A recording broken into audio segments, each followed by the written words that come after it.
folks, welcome to Deer Corner. Welcome back to the channel. Playing in the shop today, playing in the shop. These old cast iron benches. They were up at the family cemetery for years. My great aunt, or my aunt, can remember them when she was little. So she's 87 years old. And she can remember them. And we went on up there, and wife and I, and found them thrown in the trash. And of course, my wife dug them out.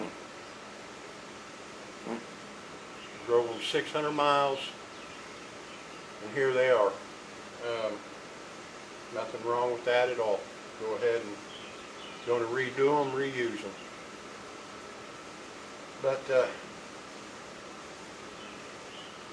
I was going to go ahead, and I got enough here in the shop, aluminum, 3/4 by 2, and I was going to go ahead and cut a bunch of these to length and tack them together, turn them upside down with the weld down, put them in here because they fit just right.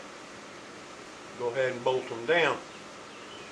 And nobody would ever have to worry about replacing the bench on these, but that didn't go over too well. My other half said she wants wood. So, went ahead and cut the old bolts out. And that's funny there too, because I'm sitting here thinking about that while I'm cutting them out. My dad and grandpa would have had me put old motor oil on them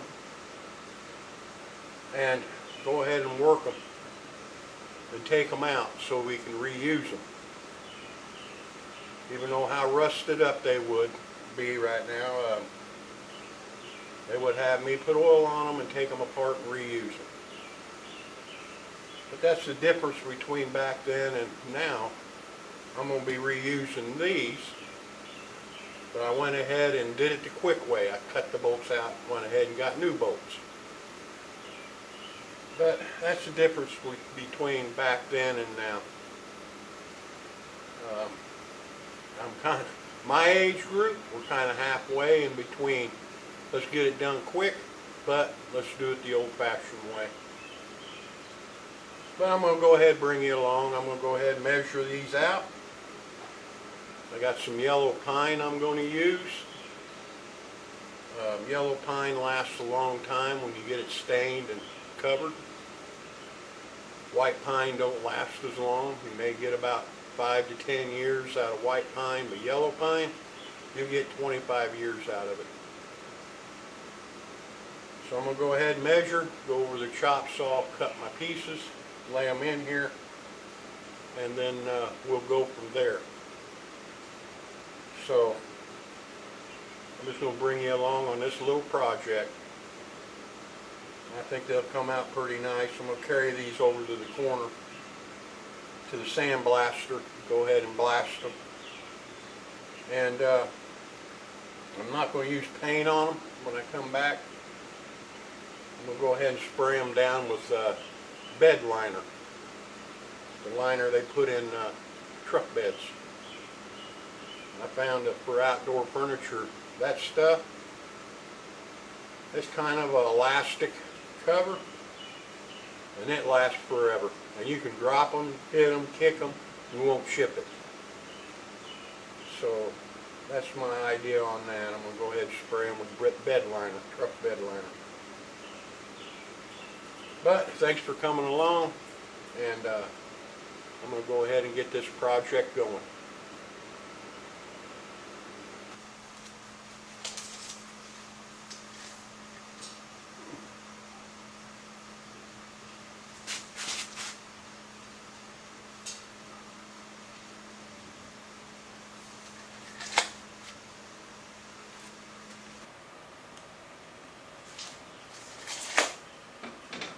Okay, it's still a mess in here after the storm, but I was fortunate enough to find a group of guys. They would drop what they were doing, come in, strip the old roof off, rebuild the rafters and the trusses, and put a new roof on in 2 days. And they'll be back to finish the roof and the ceiling and everything else. But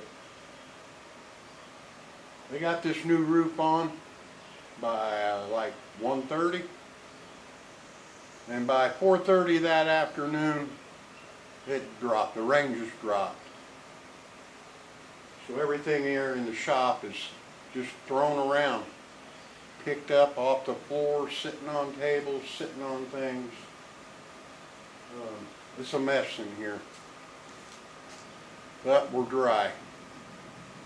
We're back at work. Got a storm coming in now. Got some thunder.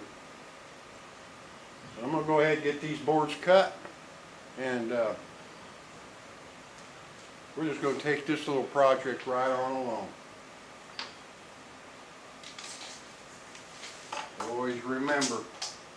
Always remember, measure twice.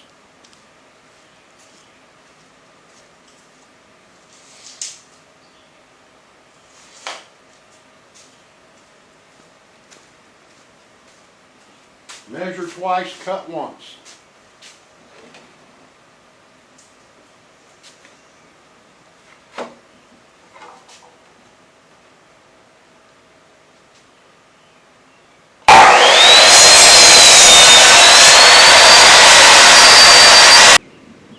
Yeah, we got a heck of a storm coming in. I'm going to take these over to the table saw.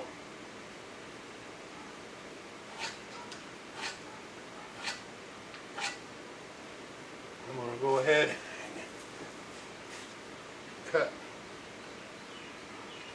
notch these corners out so these sit smooth. And set them down in place. Yeah, but it was a nice bunch that come in here and did this roof for me.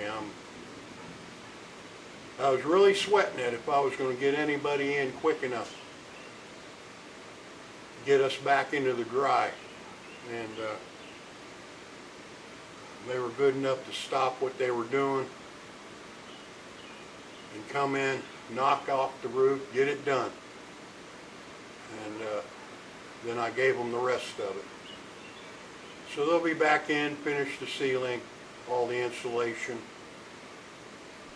and get this building back in shape again. Then I get everything sorted and put in its place. But I'm going to go ahead. Let me get on this project. Get this finished.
Okay. Back from the table saw. Got them notched out, got them sitting flush. Next I'm going to go ahead, mark the holes, take them over the drill press, drill them out So I put my lag bolts in, and I'm going to go ahead and paint the frames. I went ahead and sandblasted them. And we'll go ahead, put exterior stain and finish on these. I'm going to rip me another board to fill this gap, put it in, bolt it down, and I'll be finished.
I got these notched out. They sit flush. I also marked my holes. Took them over the drill press. Drilled my holes in them. And I went ahead and sandblasted my frames. Got them painted up. Got them ready to go. So I'm going to go ahead and treat these. Bolt them down. And measure my center and go rip me 2 boards to fit the center and bolt them in, do the same thing. And this project will be done. So I can knock this off the honey-do list. But in doing some of this, especially sandblasting and painting, I'm listening to a podcast about that boy up in Ohio, about him poaching a record deer. And I don't know how many charges, 10 to 15 charges against him. And one of the comments on that podcast I heard was he's going to get off because he didn't have a search warrant. And a lot of people don't understand it, or he's just young, or whatever. They don't need a search warrant. And a lot of people don't know that. A lot of people don't know the laws. They think they do. Back in the 20s, they came up with an Open Land Act, open land law in some states. Some states call it a curtilage act, C-U-R-T-I-L-A-G-E. You can look that up. What that pertains to on a search warrant is your dwelling, your house, your yard, your buildings like this one, my other outbuildings. Pertaining to my house, my dwelling, they need a search warrant. Now, behind the house here, where I hunt, on that little 14 acres behind here, they don't need a search warrant. That's not considered curtilage. And they can walk on that property, basically, with any reason they think something's going on. And they can come on that property and look and stop you and talk to you without a warrant.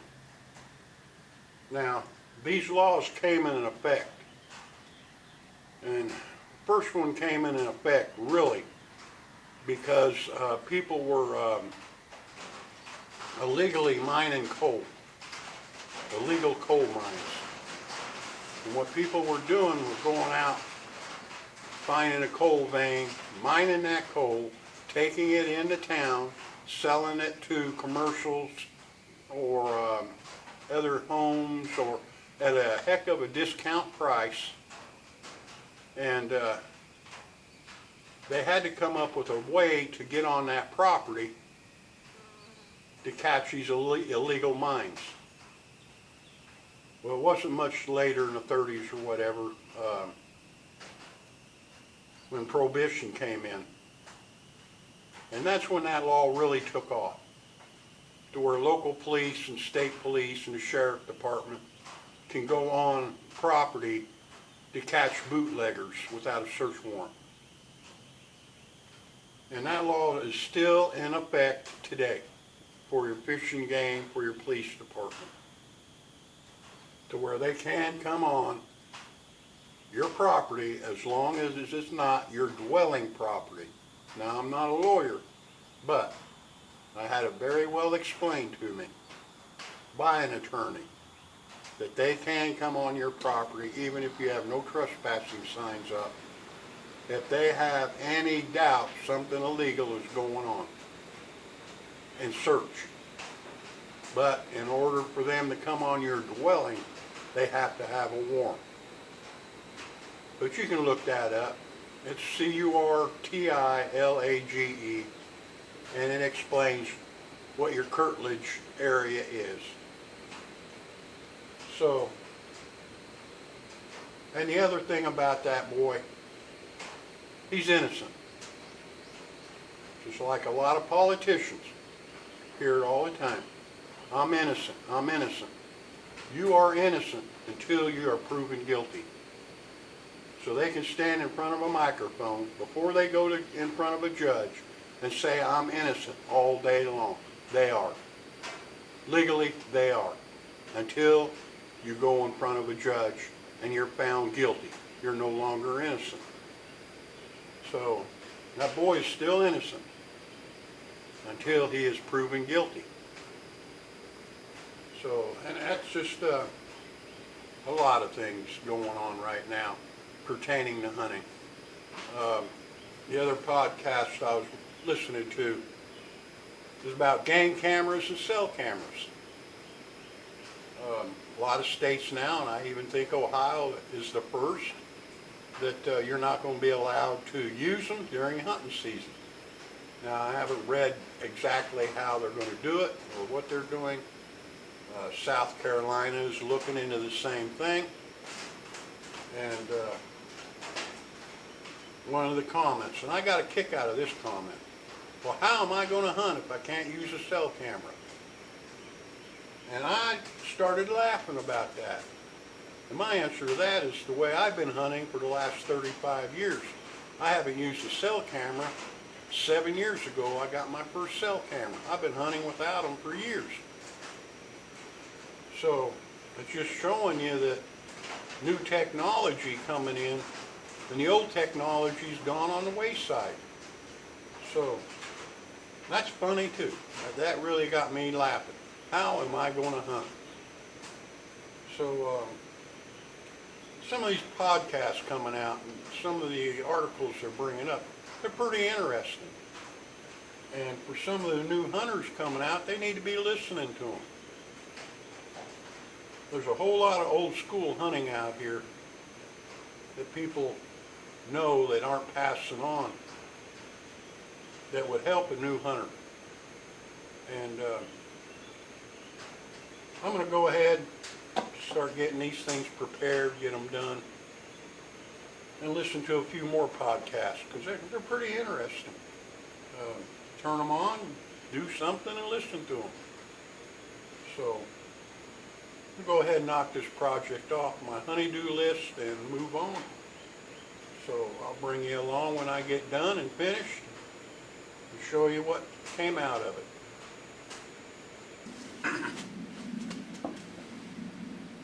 Alright, got this little project done.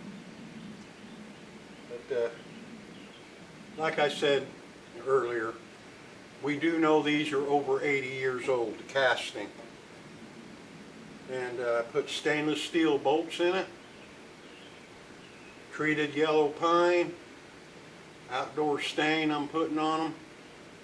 I'm going to sand it one more time. I'm going to let it sit for 24 hours. I'm going to lightly sand it, put one more coat on it. That'll give 4 coats. And hopefully they'll last another 50 years. But let me give you a little hint, little trick. You want to throw something away, throw it in your neighbor's dumpster. That way your wife don't go out there and start dragging them out again. But all kidding, I'm just kidding about that. This has sentimental value to us because it did come from the family cemetery. And somebody threw it away without anybody knowing about it. So we brought them home 600 miles and here they are. She's already got a place picked out to put them. Just something else I got to mow around.